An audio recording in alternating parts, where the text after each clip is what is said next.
مساكم متابعيني، واهلا وسهلا بكم في قناتي قناة مطبخ غيداء. اليوم راح نسوي الفاصولية البيضاء او اليابسة بدون ما تتنقع بالليل. مجرد ما اخليها على النار واخلي فيها مي واخلي عليها اللية او دهنة الخروف وفورة فورتين واطفيها واتركها. احسب لها تقريبا 10 دقائق وارجعها على النار واتركها على نار هادئة حتى تستوي.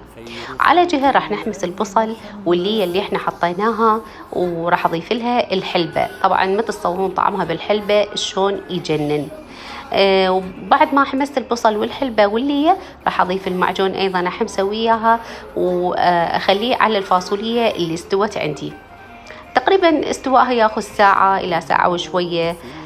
كل هذه المواد اللي أنا سويتها راح أديرها على الفاصولية وأقلبها وأخلي عليها راس واحد من الثوم حتى تضيف نكهة وطعم وملح.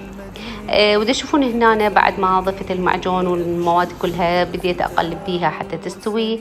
وطبعا ما تتصورون شلون كانت طيبة وشهية، وكانت عندي أنا دعوة عزومة والكل انعجب بيها. وهذا الشكل النهائي مالتها، والطعم كان روعة. وألف صحة وهنا مع مطبخي مطبخ غيداء.